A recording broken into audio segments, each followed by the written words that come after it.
I'm Mike Sullivan, a 24-year-old bachelor currently working at a popular department store in downtown Manhattan. It was a typical day off for me, and I was nursing a pounding hangover, contemplating going back to bed. However, my day took an unexpected turn when my smartphone began ringing, and the call was from my boss, the department manager. Confused, I answered, and my boss greeted me enthusiastically. "Mike, good morning. As promised, I'll pick you up this evening." I was puzzled, wondering what promise he was referring to. He continued, "You're so funny. Didn't you say at yesterday's party that you would meet my daughter for a date and even try living together?" I was taken aback by his words, unable to comprehend what was happening. Before I could respond, my boss said, "Talk to you later," and abruptly hung up. I decided to clear my head with some water and reflect on the events of the previous night. I had a feeling of unease at the company's drinking party, having recently gone through a painful breakup with Layla, a beautiful 22-year-old model. She had cheated on me, and despite my deep feelings for her, we had decided to part ways. Her heartless words about finding other men had left me devastated, and I had drowned my sorrows in alcohol. My memory of the night was hazy, but it seemed I had shared my heartbreak with my boss. A coworker's message asking if I was okay, and what I had discussed with my boss had triggered my realization of the situation. In my inebriated state, I had agreed to meet my boss's daughter for a date. My boss had informed me that his daughter was turning 37 and eager to get married. He believed she had taken a liking to me when she saw me at the store. He was nearing retirement and wanted to see his grandchildren soon. He suggested that I meet his daughter for a date and even proposed that we try living together for a month to get to know each other better. Regretfully, I had raised my glass and agreed to this arrangement.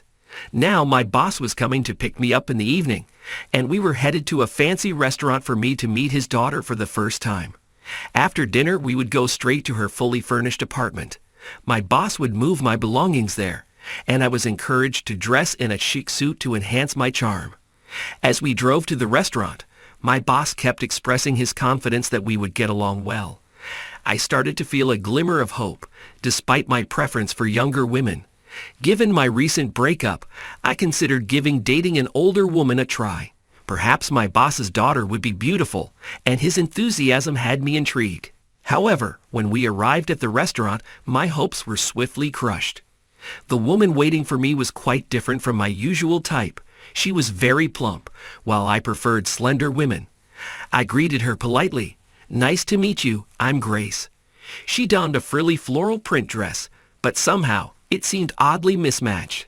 Maybe it was the stark contrast between her pitch-black hair and the light colors of her attire.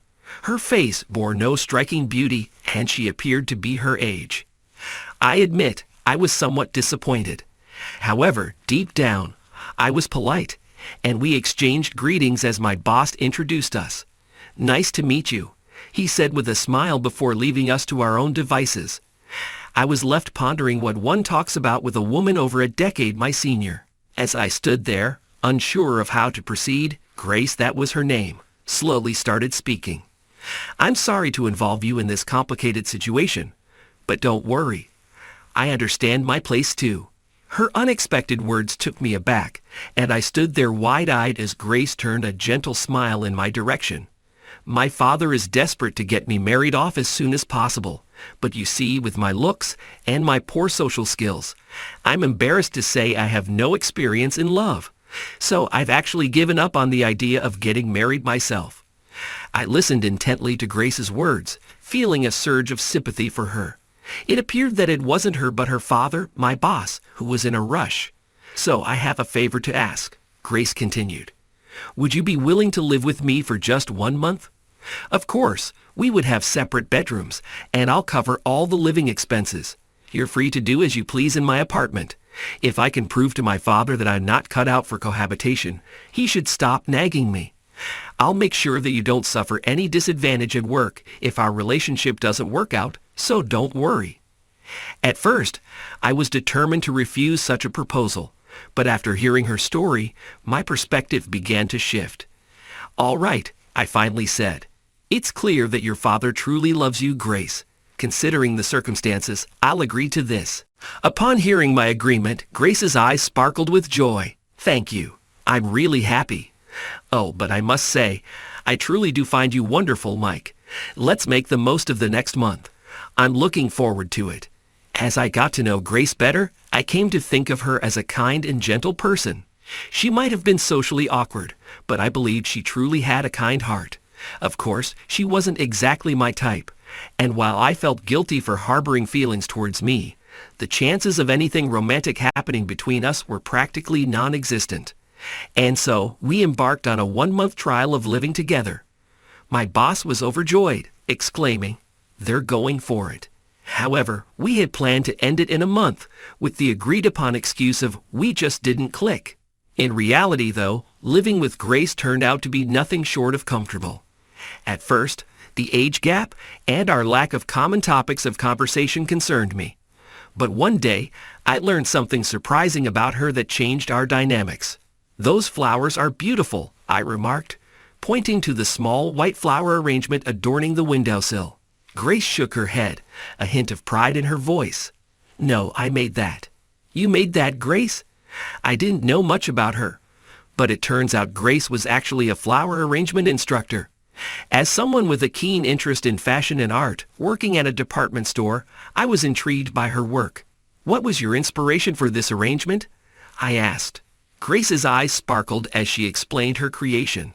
"This white flower is called a snowdrop. Isn't it gorgeous? I imagined a silvery world and used the snowdrop as the main element to express the sparkling beauty of winter." Hearing her explain her unique worldview, I found Grace incredibly fascinating. Chatting about the arrangements became so enjoyable that time flew by.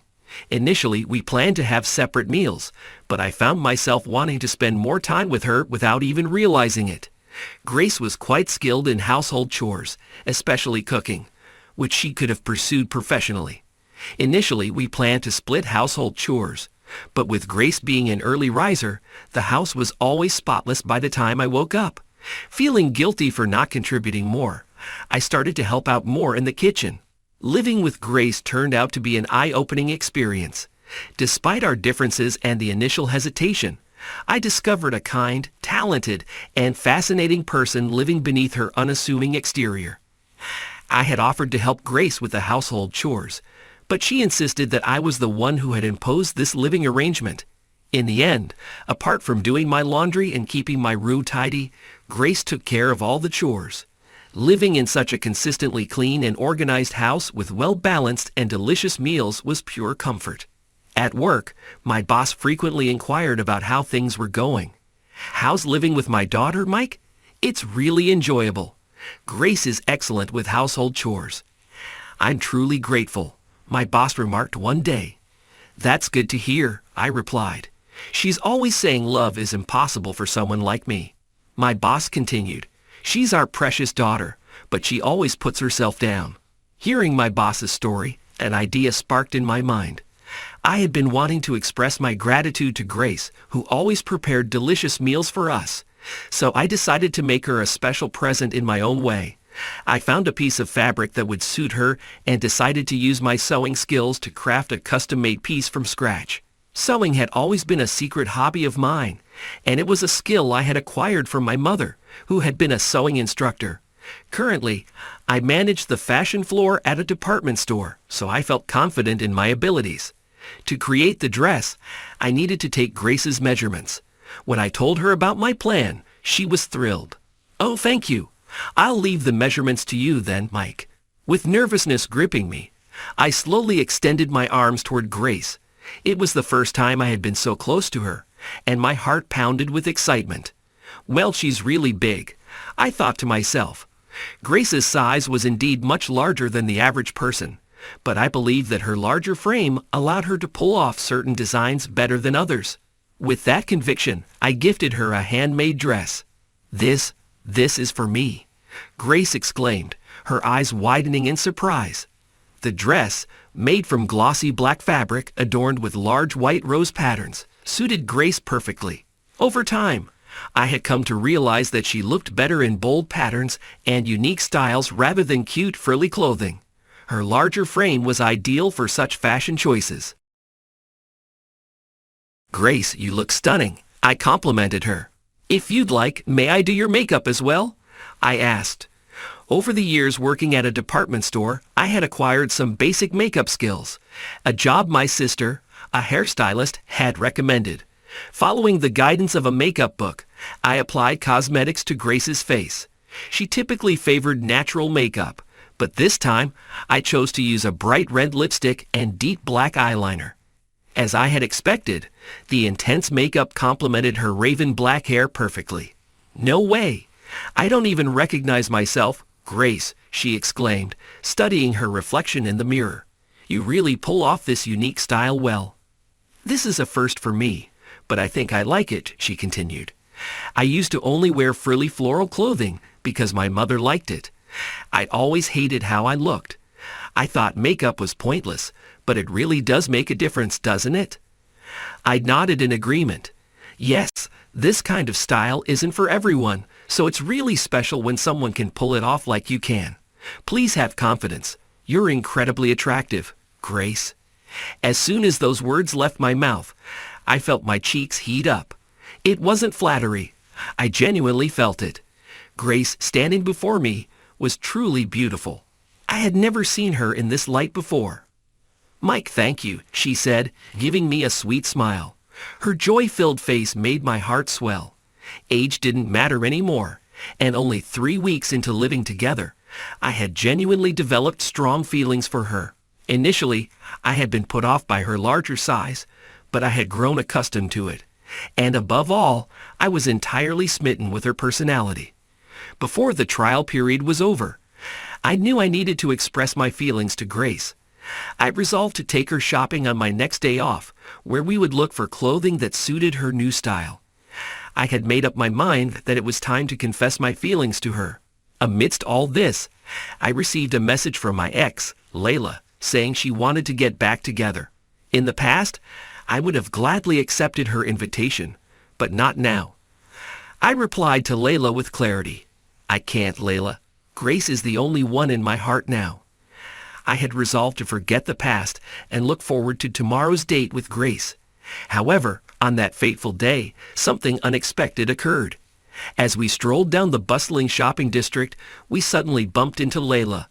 I was taken by surprise, and Grace looked at Layla, clearly puzzled. Layla, more traditionally attractive than Grace, sized her up with an intrusive stare. Unfortunately, Layla's demeanor did little to enhance her beauty. She began with hurtful words. "Oh, Mike, is that you? Have you lost your mind since I dumped you? You always liked slim, beautiful women like me, right? Walking around with a large, older woman like her. Your taste has really gone downhill." Layla's cutting remarks left Grace frozen in shock. Layla then came closer to me, her tone sultry, and said, "Hey, Mike, wake up. Let's start over. I'd way better than that old lady." I couldn't hold back any longer. I interrupted Layla, my voice surprisingly loud. "Don't disrespect the person I care about." Even more than I had expected, Layla and Grace were both taken aback by my sudden change in demeanor. Their eyes were wide with surprise. "Grace is the most important person in the world to me," I continued, my voice resolute. "She is far more wonderful to me than someone who belittles others like you, Layla. That's how much I love her. Even if it's you, Layla, I won't let you hurt her anymore." Layla, clearly taken aback by my strong response, muttered a final remark before running off. "Whatever, fine. That plain, dull old lady suits you just fine." Realizing that the people in the town were paying attention to us, I took Grace's hand and guided her to a quiet park where we could have some privacy. Grace was shedding a waterfall of tears, clearly hurt by Layla's words.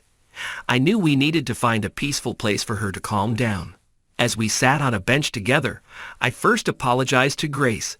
"Grace, I'm sorry for what happened earlier. My ex was speaking out of line. You shouldn't take it to heart." Grace looked up at me with teary eyes, and her voice trembled as she spoke. "No, it's not that. I'm happy. I've always hated the way I look, and I thought no one would ever like me.